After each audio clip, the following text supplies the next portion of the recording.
Hello, hello. Welcome to today's mini lesson. I am going to go ahead and make sure this is shared in the group. Thank you for coming. My name's Dana Zifacek. I'm a travel agent educator, and I take what I do in my business and teach it to other agents so that they can see business growth as well. Okay, so let me go ahead. I'm going to make sure this is being shared. Looks like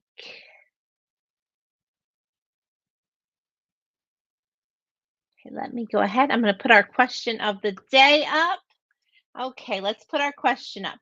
All right, question of the day.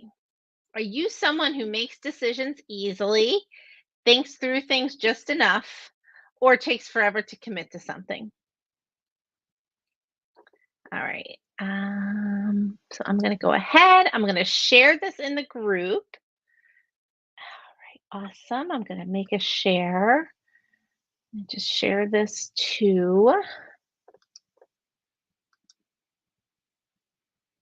let me see. No, no, no, I don't want that. Copy the link.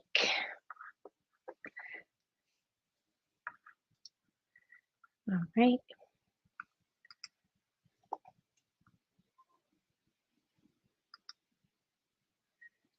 So tell me in the comments.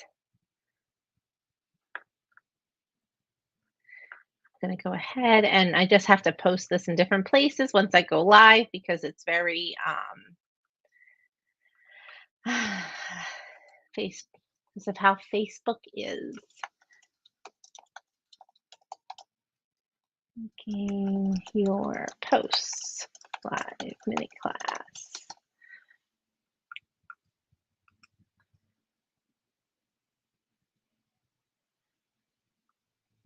And I have to say, I thought I was doing this class tomorrow for some reason.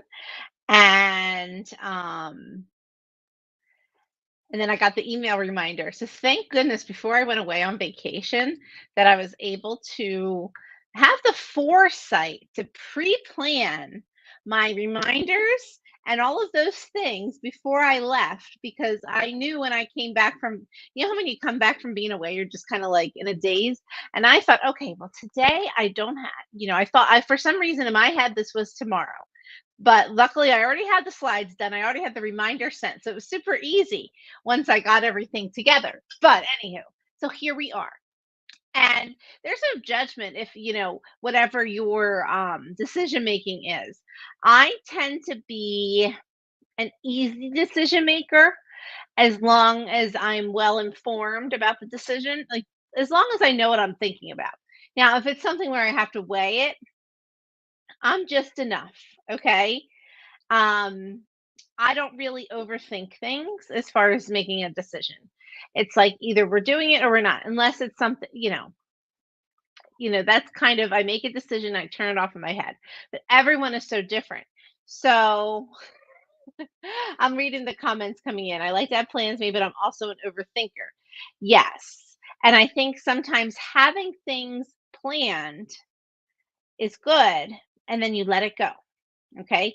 Because a lot of times what happens is when we overthink, we are thinking of every single possibility. Like I said in my mindset moment today with my sales lab members, are you trying to boil the ocean? Okay. Think of that. Can you really boil the ocean? Bring the entire ocean temperature up to a temperature suitable for making pasta? No. All right. So remember not to boil the ocean. So now let's talk about overthinking in general. Whoops, not this way, that way. Come on, there you go. So overthinking is, and this is not the dictionary definition, but think of it as the art of creating problems that don't exist. Okay. A lot of times, and listen, I am with marketing, sometimes I'm very much an overthinker as well, because sometimes I'll get an idea, then I let it marinate, and then I forget about it. And I tend to have to do things right away. Okay. Plan it out. It's there. It's either going to work or it's not going to work, but we're going to put it out there and remember that this is all an experiment. Okay. Marketing is an experiment. Okay. It's experiment with platforms you use. It's an experiment with language that you use. And some language will hit and some language will not hit. Okay. And you have to just take it as that experiment. Okay. And it makes it easier for yourself. You think, okay, this is just my experiment for today. If it doesn't work, I don't have to do it again. All right. And that takes the overthinking away. Because I think a lot of times we stress that we might be annoying if we post too much or we put too much stuff out there. Guess what? We know not a lot of people see what we put out there. So if you're not going to worry about all of the people who are, people who are following you want to hear from you, as long as you're giving them good content about what they want to know about or where they want to go, they will keep coming back. Now, and I really like having marketing thinking instead of overthinking and think, oh my gosh, this is it, I can't do anything else with this. Think of it as a game. Think of it as you are experimenting to see, like my experiment with reels. My reels do excellent on Instagram.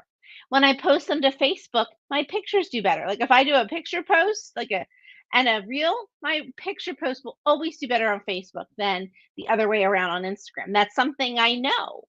So if I have video that I really want to share, I'm going to put it to Instagram first. And then if it hits well, maybe I'll try it on Facebook. But I'm not going to overthink it because all marketing is an experiment. Okay. So, how do we get past overthinking? So, I have three tips here. One, be specific in what you are putting out there, AKA, I want you to know what you're selling and who you're selling it to. All marketing is about who you are selling to. So, what is relevant to them, you narrow in from there. Okay. Whenever I am teaching a marketing training, I always say, who is your ideal client? Who do you want to buy or deposit a trip? Is that couples? Well, what kind of couples? Are they couples with kids? Are they couples who are just getting married?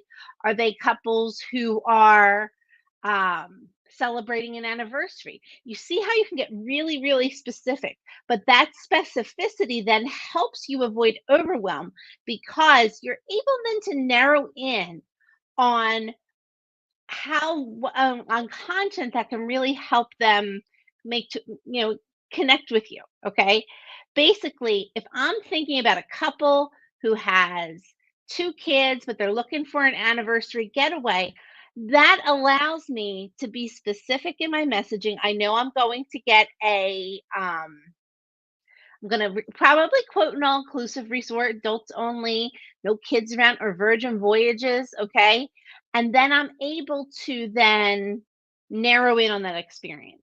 So that's why we have to specify who our ideal client is. It helps you narrow in, and it also makes your message more targeted and more detailed, and the targeted and detailed messages hit.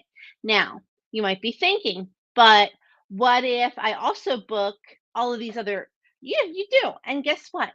Your message will, even though you're thinking of that really, the couple with two kids who are celebrating like their maybe 10th anniversary. You're not go you can say, is a big anniversary coming up, like 10 years, 15 years, 20 years, and you and your husband want to get away or you and your partner want to get away for an adults only weekend. Okay?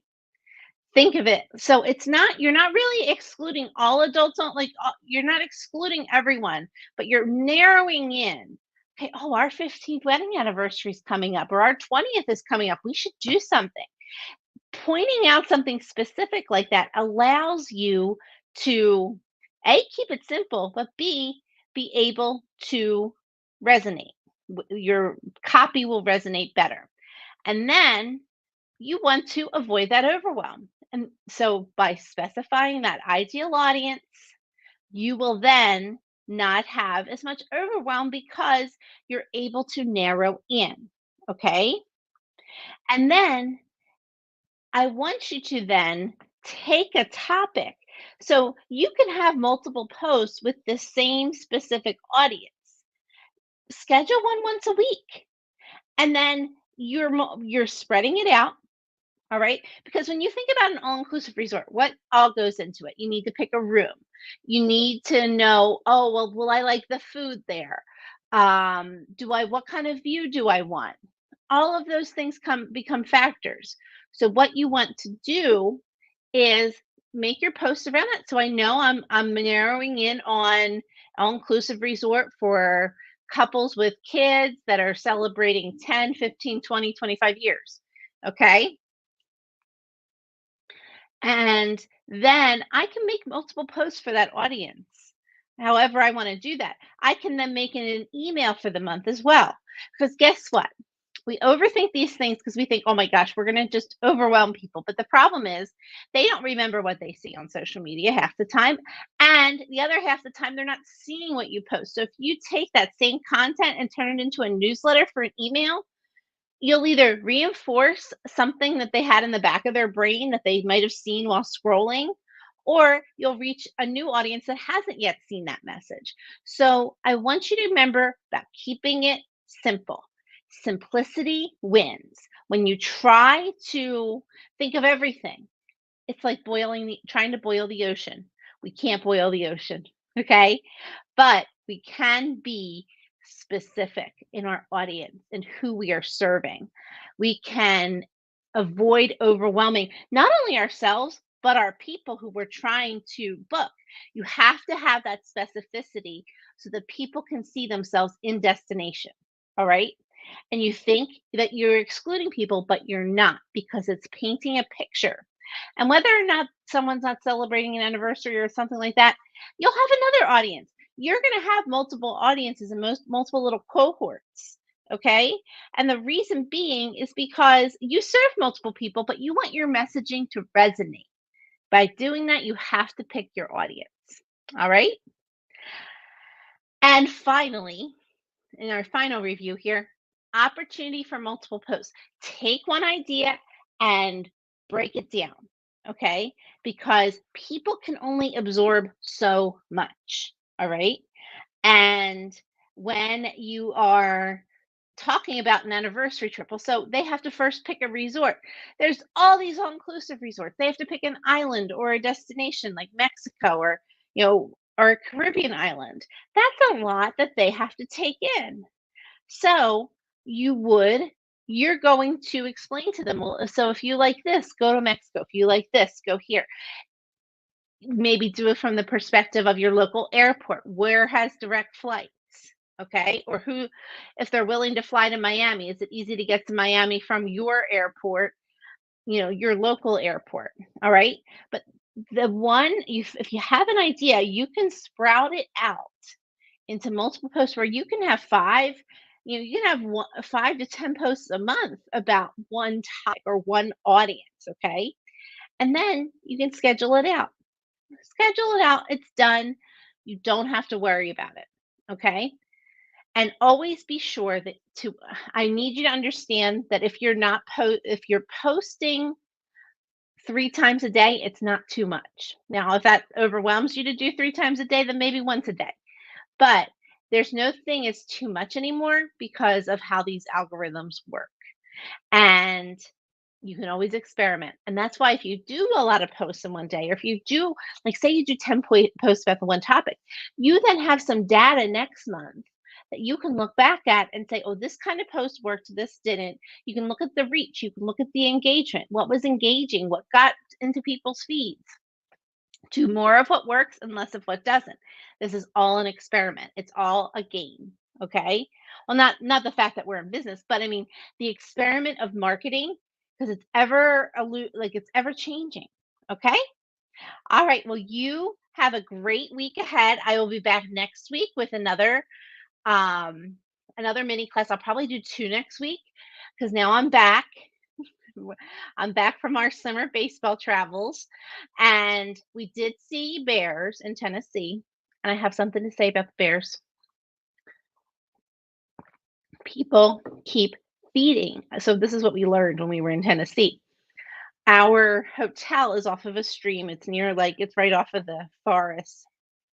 And the hotel on the other side of the stream, the manager told us that the guests in that hotel keep throwing food into the stream, and then the bears come by, and the bears are now um, dependent on these people, and they're not scared of people, which is bad because we don't want wild animals to not be wild. They have to be able to get their own food and all that. So it's a whole drama in this little hotel. I guess all in the Pigeon Forge Gatlinburg area, but because there was this one bear that's tagged, and she said that they have to like the wildlife people are looking to capture because he is not afraid of people.